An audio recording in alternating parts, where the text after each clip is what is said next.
All right, welcome back to video number 7, dealing with difficulties during your fat loss diet.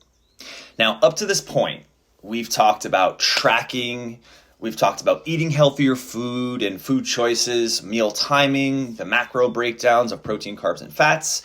We touched on liquids and supplements, and then the last video we talked about creating your calorie deficit. It is highly likely and almost inevitable that across our journey, we're going to deal with difficulties in the pursuit of fat loss. Sometimes our diets, our days, things just don't go to plan. A few things are likely to come up. And today we're going to talk about 3 specific areas. Eating on the go and still getting your macros is the first area, okay? Hunger is the second. And then water weight problems is going to be the third. So we're going to address those 3. Okay, so we have to be honest with ourselves that during a fat loss diet, things are going to be difficult. It's going to be a hard journey, one that we accept for the end result that we are after and what that means to us. Not only is this journey itself going to be hard, but trying to figure out what foods to fit the macros every day, that can be hard. And we can make this even more difficult on ourselves if we're always eating on the go or leaving things up to chance. It's going to be very difficult to hit our macros and to stay on track. And if you're always trying to eat on the go, I promise you, your journey is going to be that much harder and your success rate probably that much lower. So there's a couple things that can obviously make life and things that much easier. One being using an app to track our intake and prepare ourselves in advance to keep a pulse on things of what we're putting inside of our body so we can understand the macro breakdown. It serves as an added accountability buddy. We can see the breakdown of the foods and how that shakes out for the specific things that we're putting in. Not to mention, we are obviously going to be dealing with cravings throughout this time. Here's an example. You're at Dunkin' Donuts with your kids. Cravings are through the roof. So you're getting something, a coffee there and maybe some donuts. Your cravings are off the grid, and all of a sudden you just get a couple donuts, you stuff your face, and you gave in. That temporary moment of weakness is likely throwing us off track or has thrown us off track, and it's much easier to stay off track to derail the progress than it is to consistently get back on track. Now, I'm not saying you can't have those moments, but they throw us off. And while I strongly think apps are extremely helpful and they paint a really solid blueprint, they add or can add an element of stress. Things of the time it takes to track food, the process of tracking the food, things of that nature. So here can be really helpful tips. Choose from 2 to 4 basic proteins, veggies, carb sources, fruits, grains, and healthy fats.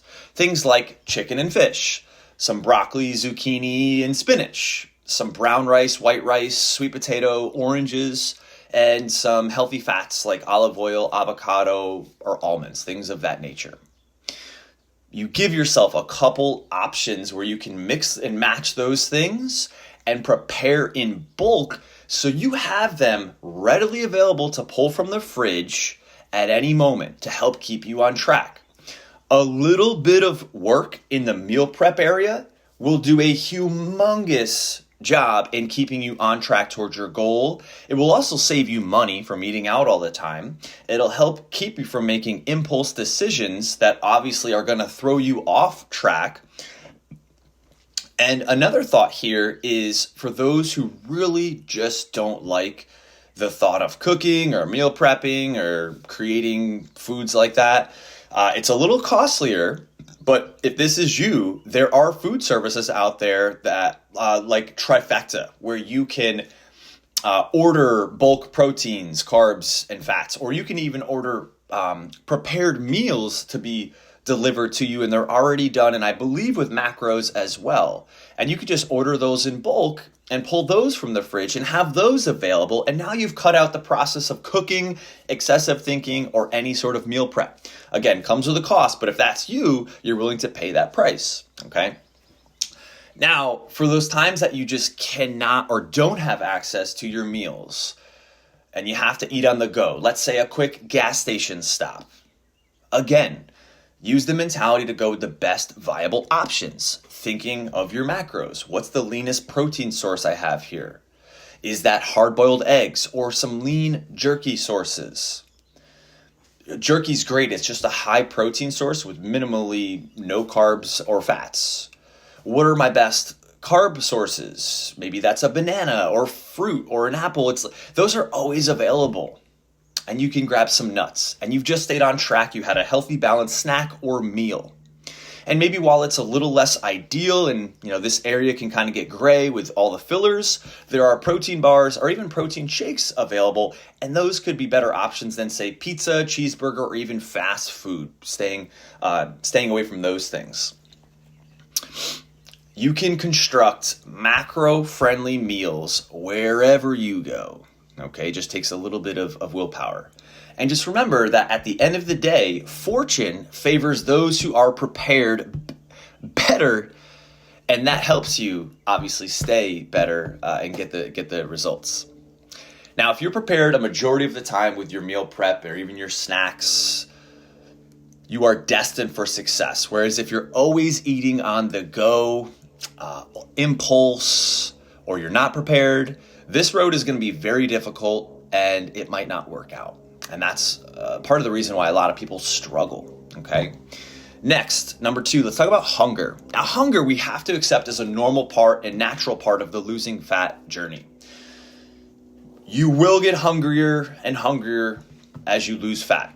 And it's also important, I think, to share that we can almost train ourselves to be so reactionary to triggers. And what I mean by that is, like, take your phone for an example. Some people have trained themselves that they cannot have an unread text message. They cannot have that little red thing on an email. They have to clear that at the end of the day. And we've literally trained ourselves that we have to, when something comes across, we have to respond. And think about that as a trigger with food. If your goal is fat loss, you've literally trained yourself when that trigger response comes up, I have to feed that and I will eat when I want to eat. And because of this, tons of people will fall off the wagon. Because at some level, your hunger will topple your willpower. Now you can be ready for this. There are a few helpful tips that will throw your way. First is eating more filling foods like vegetables, fruits, and lean protein sources. These 3 foods are the best at squashing hunger more than anything else. Not to mention, they nourish you, are healthy for you, and they help keep you on track towards your goals. Now, keep in mind, foods that we'll call them tastier foods, obviously, like foods that aren't healthier for you, things like potato chips or processed foods, things that we obviously can wrap our minds around. These foods, very rarely can you eat these minimally. You don't go and eat a chip. The one chip is so tasty that you've triggered yourself to want to eat the whole bag. Trust me, I have been here multiple times in my life myself. I'm a salt-driven, salty palate. And because they taste so good, and before you know it, you've just eaten or consumed 1,500 calories. You've just eaten the whole bag or whatever it may have you. And you just ask yourself, holy cow, what just happened?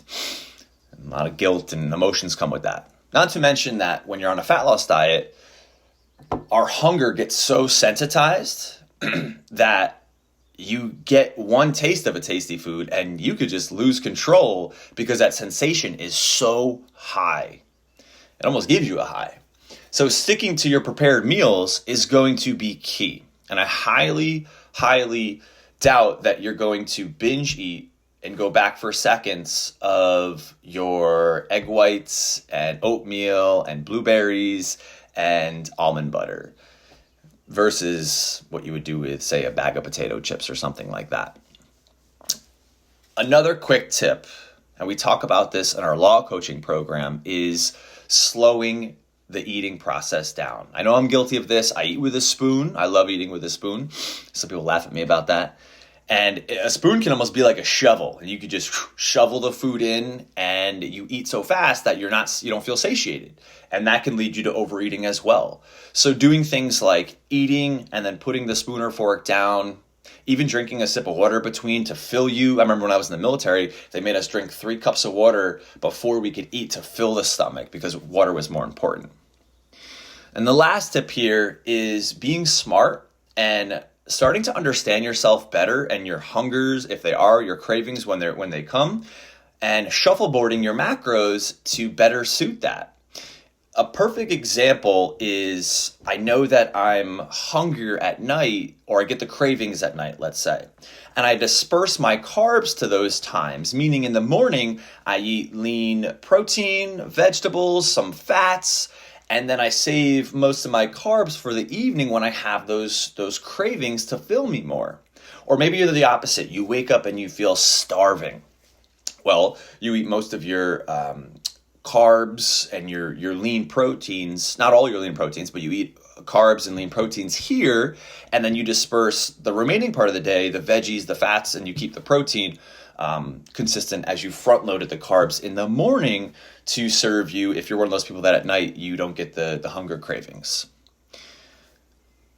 Last difficulty is water weight problems. And I see this all the time with people where they're staying on track and they're weighing themselves at home week to week, yet they're not seeing the scale go down, and they start to lose faith in the program and what they're doing and what's really happening. What they don't understand is what's really happening here, if they're staying on track, eating the way they're supposed to eat, is they're losing tissue, but water is taking that place. And it's going to maybe the trouble areas or the places that they're losing fat. And on a normal scale, you don't see that because water takes its place in terms of weight. And I'm just weighing the same across the board. Or even in the mirror, maybe they're seeing the bloat and they lose faith in the actual program when they are losing the tissue. And this weighs on the psyche, can really throw a person off course when this is a normal part of the process. A lot of people go through this cycle where they've been eating clean and on the way they're supposed to for 4 to 8 weeks. They look in the mirror and on the scale, and because water has taken the place of fat, they've been consistent with their exercise program, consistent with the nutrition plan, and they don't see the results, and they quit, or they throw in the towel, or they give up or lose faith when they've been making progress, and they just don't see the solution or the through the scale or through the means. Now, an uptick in water is totally normal and can cause an uptick, obviously. Well, let's back up. What can cause an uptick in retaining water is stress and poor sleep. That can really do a number on the body. So we want to sleep and get sleep hammered out more and lower our stress. Something else we do on the fat loss diet is, because we are eating cleaner, and maybe even, some people, foods get blander, doesn't need to be, but we, due to that, we increase our flavor experiences through things like salt. So thus we drink more water, thus we retain more water. So with that uptick in salt, we get thirstier and we drink more water, and thus the body is just storing more water than normal. And a fluctuation of water is totally normal, especially for females, with menstrual cycles as well. So, the thing with water is so unique is our bodies are mostly water, 70% ish for most people. And if we have higher levels of stress, if sleep is not ideal, and saltier, we're eating, taking in more salt, thus drinking more water or retaining more water, obviously, our water is going to be up. And what leads people to think like, I'm not getting results, when literally they're just a little bloated. So a helpful tip here can be to aim to standardize your salt intake, have an awareness around it, somewhat standardize your